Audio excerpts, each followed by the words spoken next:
Welcome back to the channel guys. और आज मैं फिर लेके आ गया हूँ एक प्यारा सा question, previous year question of class 10 circle का।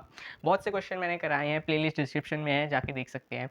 और ये क्वेश्चन हमें क्या कह रहा है, in the figure quadrilateral ABCD circumscribes the circle. Circumscribe मतलब बोला भी नहीं जा रहा। ये होता क्या है, ये प्राणी, ये चीज़ क्या होती है जो हमें लिख दिया। ये चीज़ होती है कि कोई भी सर्कल है, किसी क्वाड्रिलेटरल के अंडर है, और सर्कल के जो सर्कमफ्रेंस है वो चारों साइड को टच कर रही है। ठीक है, ये है, ठीक है, अंदर होके। ठीक है, अब एक बात बताओ, हमने पहले तो इसने पूछ क्या दिया हमसे कि फाइंड द साइड CD ये निकाल देंगे हम। पहले मैं मेन चीज़ बात कर लूँ आपसे। आपने अगर प्रॉपर्टी पढ़ी है तो एक एक्सटर्नल पॉइंट से जो किसी भी सर्कल पे दो टेंजेंट आते हैं वो क्या होते हैं, वो होते हैं बराबर। तो क्या आपको यहाँ पे दिख रहा है वही चीज़? हाँ, AE और AH इक्वल है, ठीक है, और BF और BE इक्वल है, और FC और GC इक्वल है, और HD और HDG इक्वल है। कोई दिक्कत नहीं। अगर आप चाहो तो मैं लिख सकता हूँ, देखो, AE is equal to AH। कोई दिक्कत नहीं होनी चाहिए।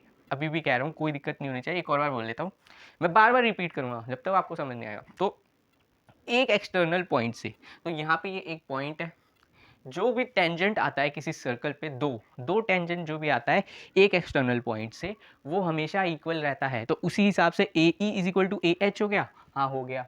क्या? BE लिख देता हूँ, BE is equal to BF हो जाएगा। BF मतलब वो वाला BF नहीं। और HD और DG, HD और DG ये इक्वल हो जाएगा, ऑफ कोर्स, व्हाई नॉट। अब GC is equal to FC। कोई प्रॉब्लम है? कोई प्रॉब्लम नहीं है। अगर AE और AH इक्वल है, यानी जो हमें गिवन है AE जो है X है, ठीक है, तो AE पहले तो ये उठा लेते हैं, AE is equal to AH। अब AE हमें गिवन है X है, तो AE की जगह हमने लिख दिया X। AH हमें गिवन है 4 माइनस एक्स, तो यहाँ पे लिख दिया मैंने 4 माइनस एक्स। अगर मैं इस x को इधर लाऊं तो ये हो जाएगा 2x इक्वल टू 4, तो x की वैल्यू आ गई हमारी 2। सही है, यानी x की वैल्यू आ गई 2, तो हमारी AE कितनी आ गई? AE कितनी आ गई? 2 आ गई, क्योंकि AE ये जो वैल्यू आ गई ये 2 आ गई, क्योंकि ये दिया ही हुआ है कि x है। ठीक है, तो x की वैल्यू अभी पता चल गई। AH हमें क्या गिवन है? AH हमें गिवन है कि AE, ओ सॉरी, AE इसका इक्वल है, तो ये भी AH भी हमारा क्या हो जाएगा? 2, क्योंकि इसकी वजह से क्यों? हमें पता है ना कि एक एक्सटर्नल पॉइंट से जो दो टेंजेंट आते हैं किसी भी सर्कल पे वो हमेशा इक्वल रहते हैं। सेम एज इट इज, अगर अब यहाँ पे देखी जाए तो AD की फुल लेंथ अगर 5 सेंटीमीटर है और हमें AH की वैल्यू अगर 2 पता चल गई है, तो बाकी HD की वैल्यू कितनी होगी? सिंपल सी बात है, यहाँ पे 3 आ जाएगा। 10th क्लास में हो, इतना तो समझ आना चाहिए। तो हमारी HD की वैल्यू कितनी आ गई? मैं यहाँ लाइन खींच देता हूँ। HD की वैल्यू हमारी आ गई 3। अब अगर HD की वैल्यू 3 आई है तो DG की वैल्यू भी 3 आ गई, क्योंकि हमारे, मैंने पहले ही लिख दिया कि HD is equal to DG, तो DG की वैल्यू भी 3 आ गई। अब X का मामला तो हमने खत्म कर दिया। अब पकड़ते हैं हम Y को।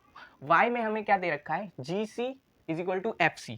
हमने यहाँ पे पहले लिख दिया, बिकॉज ऑफ, फिर से बोल रहा हूँ, एक एक्सटर्नल पॉइंट से जो भी टेंजेंट आता है किसी भी सर्कल पे, जो दो टेंजेंट आते हैं वो हमेशा इक्वल रहते हैं। तो y is equal to, because of GC is equal to FC, तो यहाँ पे क्या हो जाएगा? y is equal to 2y minus 3। ये कहाँ से आया? ये हमें फिगर में ही गिवन है। ठीक है, अब ये क्या हो जाएगा?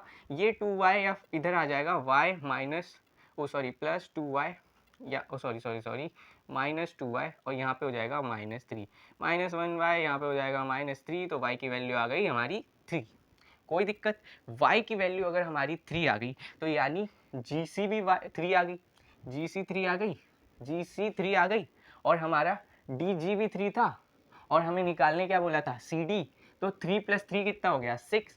तो लिख देता हूँ मैं यहाँ DG प्लस GC, ठीक है, इज इक्वल टू CD। दोनों आगे थे 3, तो हमारा आंसर आ गया 6। कोई प्रॉब्लम है?